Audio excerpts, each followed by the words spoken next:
Hi Richard, and congrats on the 130, now almost 200 subs. And to the rest of the VC, remember me? Yeah, I've been feeling YouTube shy. That's the only way I can explain my absence, and I'm still feeling nervous as of today, but it was really important for me to do this entry for you, Richard, even if it's at the last minute. So I hope it gets in before tomorrow. But I really enjoyed your questions, and especially wanted to enter because we both joined the VC video side because of Maggie's contest, so it was really important for me to get an entry in. So your first question was to show some obscure film scores. Well, right now I'm playing Les Salades, the Tindersticks soundtrack. They do soundtracks for Claire Denis movies, and before I even say any more, I haven't seen any of these movies. I'm not really a movie goer since the 90s. I buy some DVDs now and then, but overall I don't really watch as many movies, but I do like some music based on, some music from soundtracks based on who's on it or who did the score. So, Tindersticks, I got this one. And then Nene et Bonnie. I haven't taken French since high school, so if I'm butchering the titles of these movies, I apologize. And then I have Trouble Every Day. This one isn't as good, but it's a Tinderstick soundtrack. Now, they did come out with a box set with more of the Claire Denis Tinderstick soundtracks, but I was in my apathetic phase when they came out, and I still regret that I was. So one day I'll probably buy the CD box set, because the vinyl is way too pricey.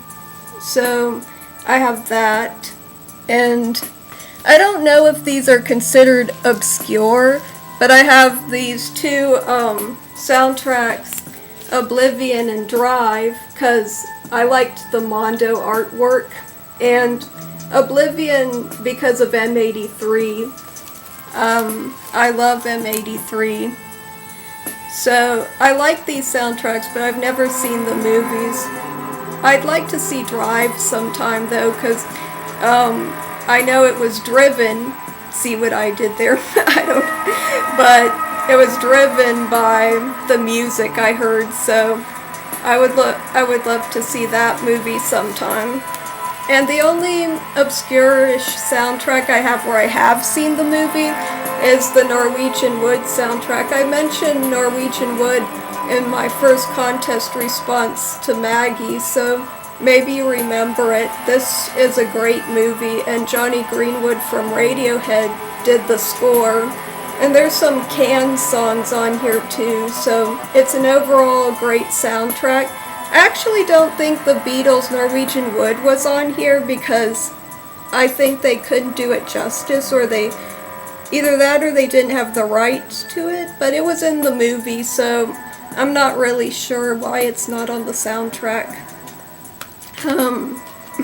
Sorry for the frog in my throat. I should have did a VC cheers before I started this, but I really just wanted to get this out. Okay, your second question was about bands or albums that were important to you, and you won't believe that I just looked through the whole closet just so that I could get the info I want, the stuff I want to share. Well, the first one's probably obvious. Radiohead, OK Computer.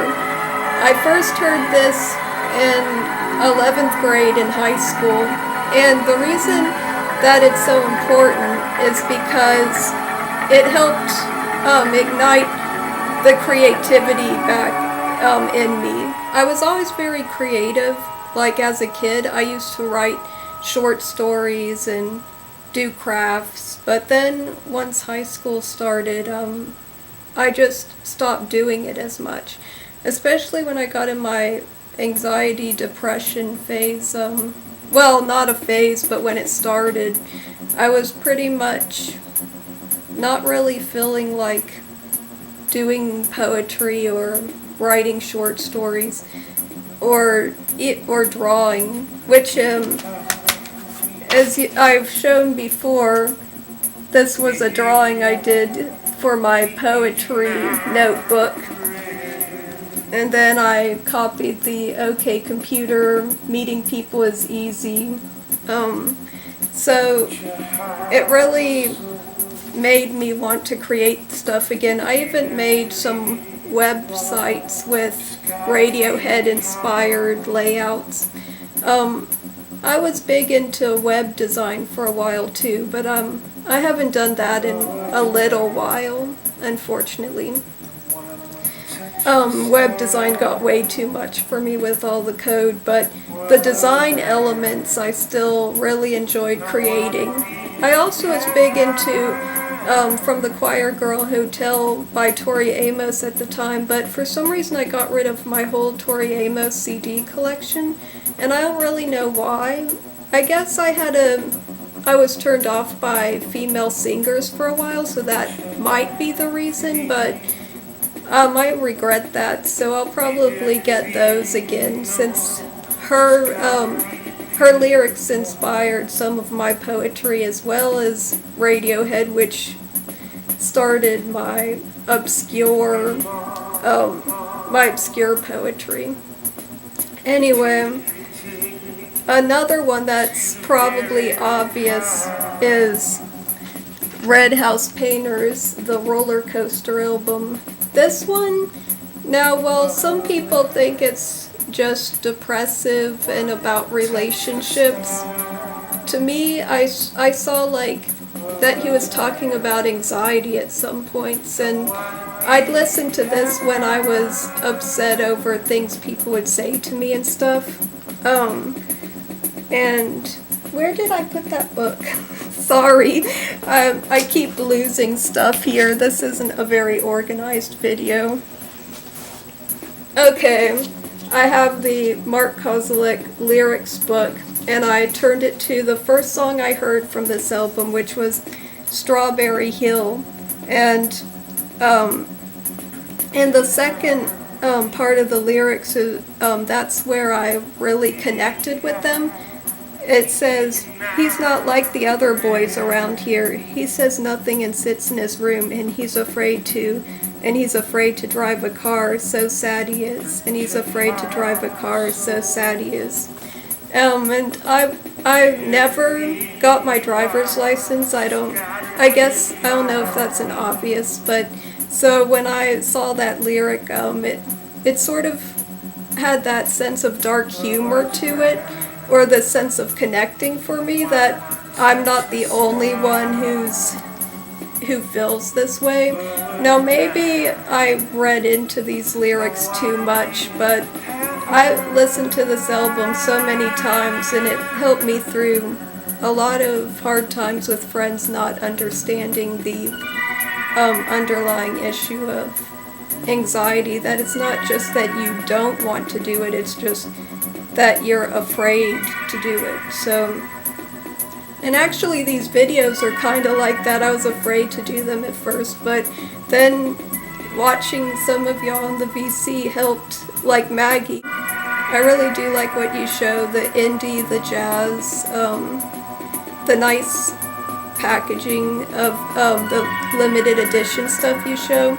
It's really added some stuff to my wish list. And especially that John Coltrane Olé, when you showed that, I downloaded it and I listened to it a lot. And if you wouldn't mind, could you tell me what pressing you have, or which one would be best? Because I saw there's so many pressings out there, and I don't want to get a bad copy of it, but for now I've just been listening to it digitally. So anyway, I just wanted to do this to show my appreciation for your channel, and I hope it continues growing, and take care.